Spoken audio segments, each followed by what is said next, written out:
The rise of shale. Americans have a love-hate relationship with the petroleum industry. They love having cars and air conditioning, but hate pollution, global warming, and the environmental damage associated with exploding rigs or tanker spills. Yet no matter how Americans feel or how loudly they may complain, the simple fact remains that fossil fuels are their way of life.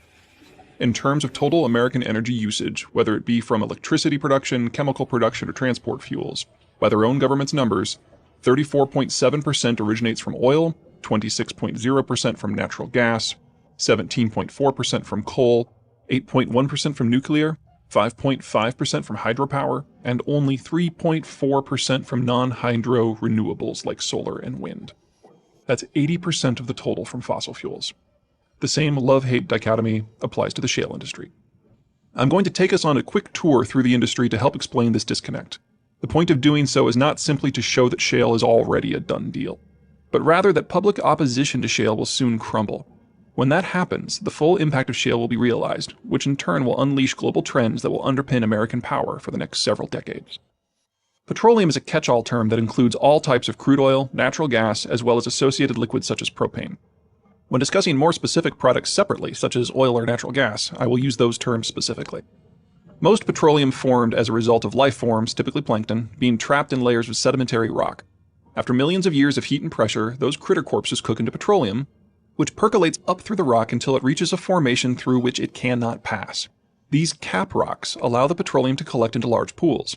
Most of the petroleum harvested around the world over the past couple of centuries has come from such conventional reservoirs. But not all petroleum is located in large, easy-to-stick-a-straw-in pools. If the rock in which the oil and natural gas was formed is not porous, then the petroleum remains trapped where it was created, rather than slowly collecting into an area where it can be easily harvested. In such rock formations, the petroleum remains finely distributed, trapped between individual rock particles. The result isn't so much like chips in a cookie, but instead like the booze in a dry rum cake. The rum is there, suspended within a matrix of cooked batter. It's a devil of a task to coax it out.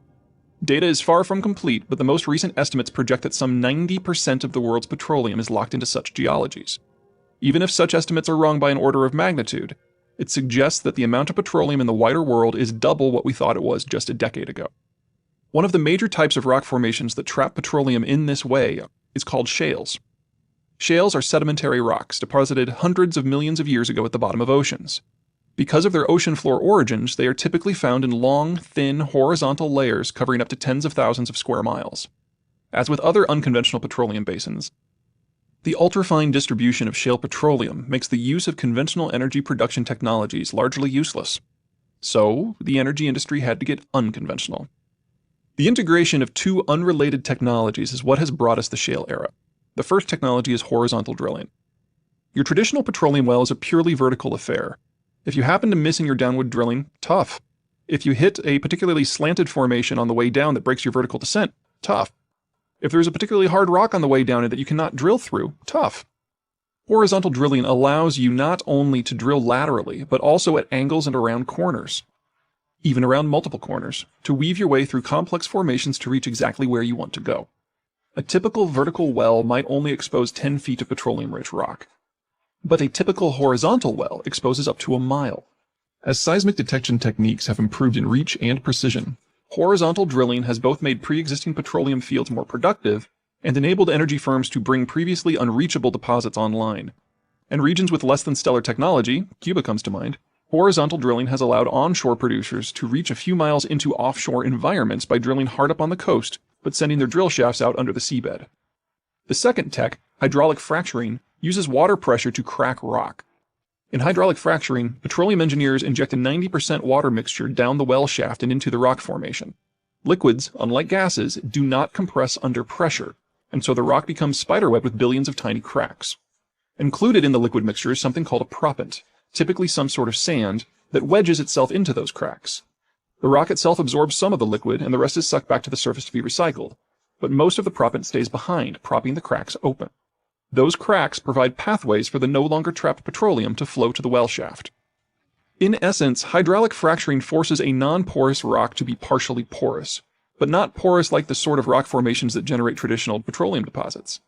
Instead of allowing the bits of petroleum to slowly percolate upward over the millennia, Fracturing enables them to travel only along the new, specifically engineered fractures directly to the well shaft.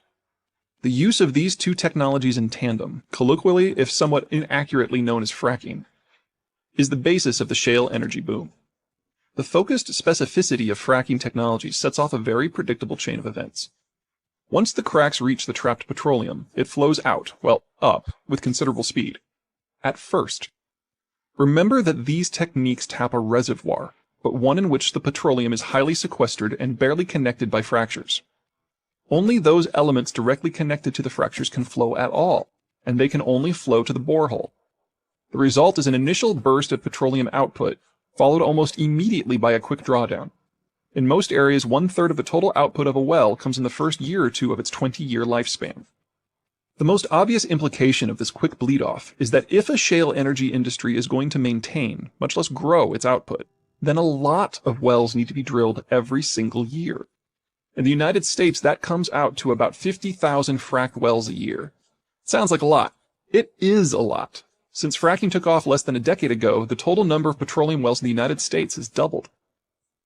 Yet this is a pace that the Americans can keep up for a very long time. It is difficult to provide accurate data as to baseline information, such as production rates or reserves.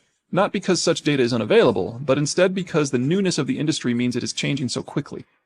In August 2012, the Energy Information Agency, an office within the U.S. Department of Energy, released a comprehensive report on the then reality of shale energy.